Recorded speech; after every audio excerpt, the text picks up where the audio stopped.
Hello, this is Matthew Robert Payne. This is a teaching taken from Matthew chapter 13 verse 33. This is just one verse, and I'm not sure we'll be able to get a long teaching on this one.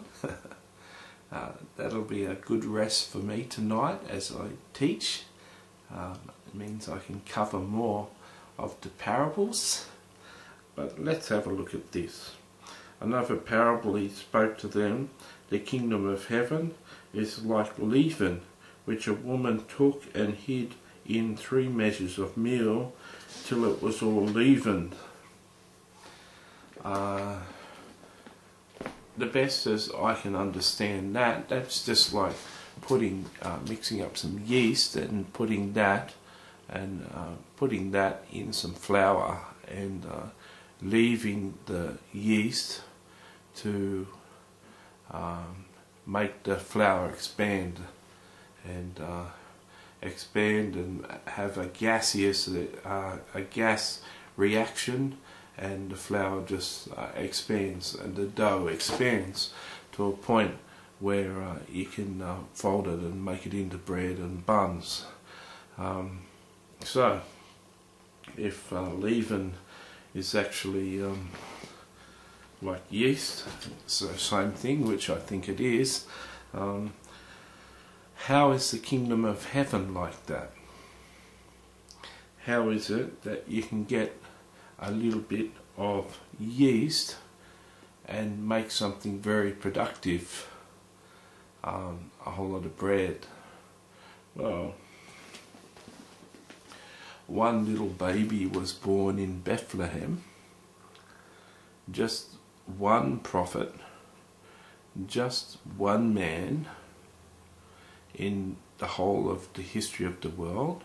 He was just born in a stable, didn't even have room in the inn for this couple, and this man lived to the age of 30 and then started a ministry for 3 years and hung on a cross, and he turned the whole world upside down. Within 3 years of ministry, he was seriously threatening the Jewish faith. He was seriously threatening the leadership of Israel. When the Jews believed that when a person died, that the spirit of the dead person hovered around the body of the dead person for 3 days before it departed. They believed that a person could possibly come back to life in the first 3 days because the spirit was still there. It could just come back into the body of the person, could be alive. But if the person's spirit was destined to hell, to Sheol, or whatever they call it,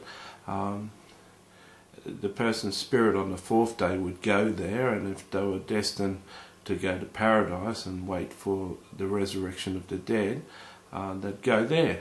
But on the 3rd day they'd still be around. On the 4th day the spirit would be definitely gone, and the person could never be brought back to life. So when Jesus heard that Lazarus was sick, he delayed going to him for another 2 days. Why did he do that? Well, he knew that the Father had told him to do that, and he was going to raise Lazarus from the dead. He'd already raised someone from the dead before. But what's important is that Jesus turned up to Lazarus when Lazarus had been dead for 4 days. And then Jesus raised him on a day when his spirit, supposed to have been in hell or heaven, but could no way, according to the Jewish faith, be raised again. And Jesus just totally blew their beliefs away. Jesus did something impossible for their faith to comprehend. And it was that day that they discussed, it's better that this man die than we lose the Jewish faith. Jesus was a little bit of leaven in this world. and he turned the whole world upside down. You know, it's the reports between 1 and 2 billion people in the face of the world confess to be Christians. I'm not sure how many of them are passionate Christians, but the leading faith in the world is Christians at the moment, and Muslims are fast catching up, if you believe what they'll have us believe. And I love my Muslims. I've got 2 Muslims restaurants near my house, and they both give me great food, and they both give me credit if I've got no money. So that comment isn't to have a go at them, if any of them are listening. So what's the application of this parable for you and me? What can we get out of this? This means a little bit of Christ in us can make a big change. The meal, the flour, is just no good as flour. It can't be made into bread. Well, there's unleavened bread. I'm not sure how do they make that, but it can't be nice tasting fluffy bread without a bit of yeast in it. So what makes the bread bread is this yeast, this chemical reaction. Well, Jesus says that we're the salt of this world. We're the preserver of this world. He said we're the lights on a hill. Where our light should be burning bright. And Jesus is saying here is, kingdom of God is like a woman who hid a bit of leaven in 3 measures of meal, and it all became leavened. The whole it took over all the bread. Do you know what change a nation or a state or even just your office can come under when you're living and manifesting Christ all over the place, the joy and the love and the peace of Jesus all over the place? You could be moving in the gift of prophecy or dream interpretation, and everyone could be coming to you to get directions for life and their problems. You could be giving them supernatural answers from God. You could tell people which stocks to choose, which ones are going to go up and down, because God can tell you. You can make such a tremendous difference in this world just with the gift of prophecy. And Jesus is saying, just because you're a little bit, just because you're one person, you can affect a big bunch of people. A big bunch of people.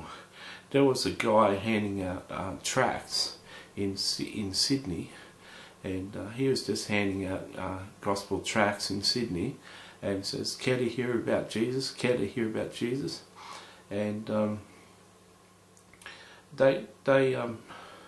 this speaker was going through the United Kingdom, and he shared this story about meeting this guy and how he'd changed his life and he'd become a Christian.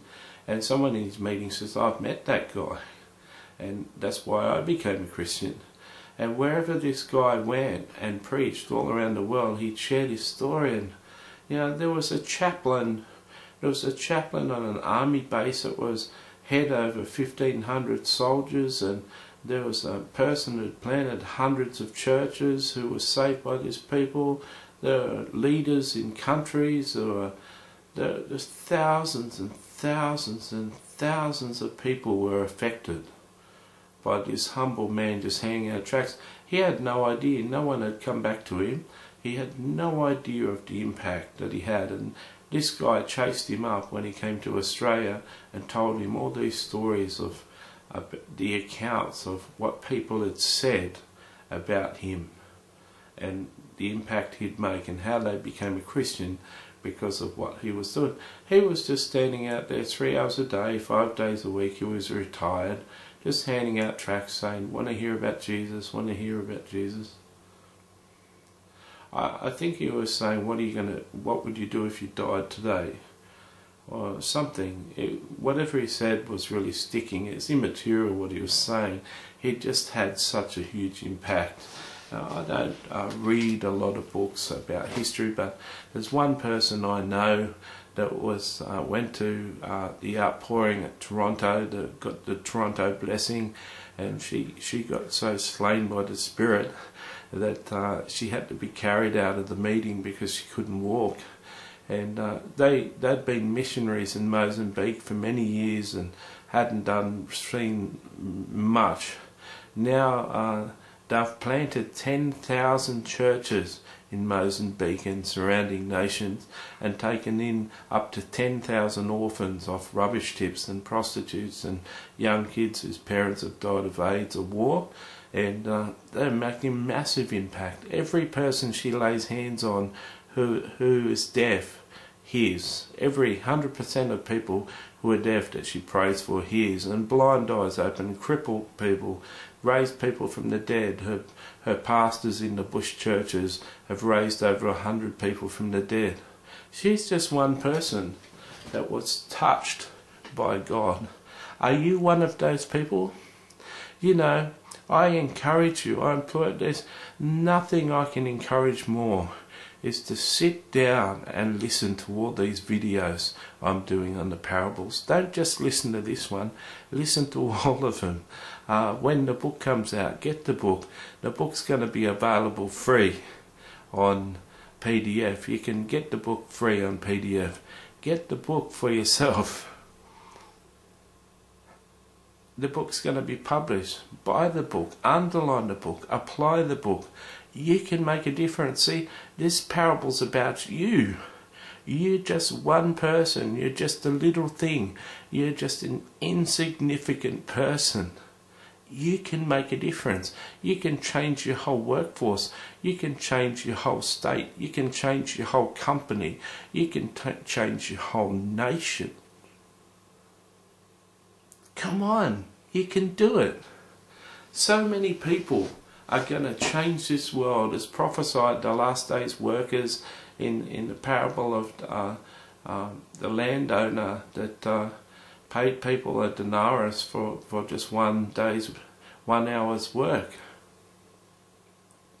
It's prophesied that people are going to come from nowhere and going to shake this world. People that the whole world isn't going to know who they are, and they're going to be major players in the last days revival.